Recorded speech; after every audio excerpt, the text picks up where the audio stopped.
Magandang umaga muli mga kapuso.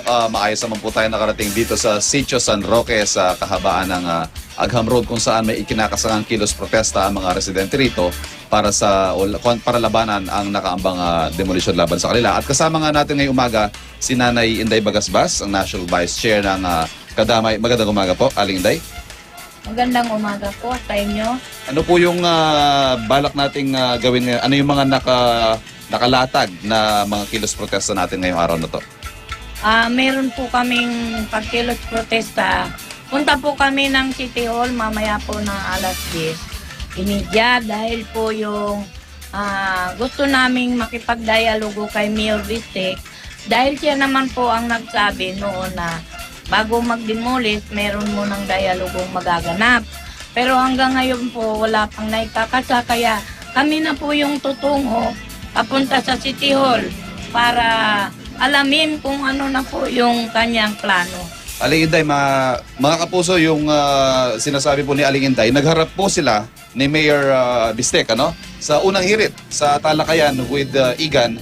Ano po yung napag-usapan nyo noon at ano na nangyari mula nung nagharap kayo ni Mayor Bistek?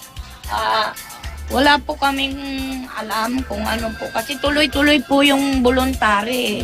At ngayon po kasi nangangamba na rin yung mga residente dito sa kahabaan ng Agham kasi ito pong nagaganap na ginagawa ngayong pag-aayos sa daan na kalakhan po dyan ay mga manininda.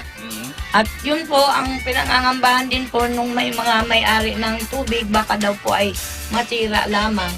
Kasi nga po wala pang ayos yung usapin tungkol sa sinasabing road widening. Samantala mga kapuso, ito pinasok namin ni Aling Inday itong bahagi ng Sitio San Roque. May mga bahay po tayo nakikita na dinimolish ng kusa ng mga naninirahan. Tama po ba 'yon? Ito po yung mga ginibaan nung kasagsagan po nung 2012, 11-12. Ngayon po ito na po yung nangyari kasi nga po yung mga nagpagiba ay yung may paupahan. Dahil doon po sa alok nung Ayala na 32,000, nabighani po yung mga may paupahan dito, ipinagiba po yung mga paupahan nila at natira po itong mga nag-uupa. So hindi naman ho sikreto dito na may mga informal settlers na nagtayo ng mga istruktura na pinapaupahan. So ibig sabihin pinagkakakitaan po. Tama po ba 'yon? Noon po yung 2012. Ngayon po wala nang paupahan dito. Ang mga residente po dito, yung mga nangungupahan dati, pinatayo po namin nang sa ganun, hindi po na sila mangungupahan. Okay. Panghuling punto po, Aling Inday, meron po bang pagbabago sa ating posisyon sakaling magdialogo nga kayo mamaya? May pagbabago ba sa posisyon ng mga residente? Yan po ang gusto naming alamin kay Mayor.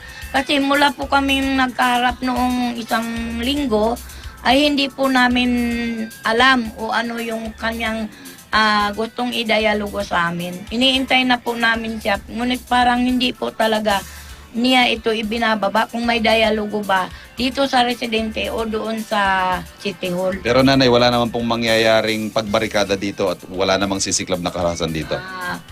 Sisikapin po na ganun ang mangyayari kung ano. Kasi kaya lang naman sumiklab yun eh.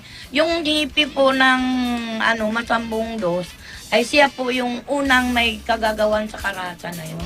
Sige, maraming salamat, Aling Inday. Samantala, yan po muna ang ating ulat mula dito sa Sitio San Roque. Patuloy po tayo mag-aantabay sa mga magiging pangyayari ngayong umaga sa kanilang ikinakasang kilos protesta. Samantala, balik muna tayo sa studio.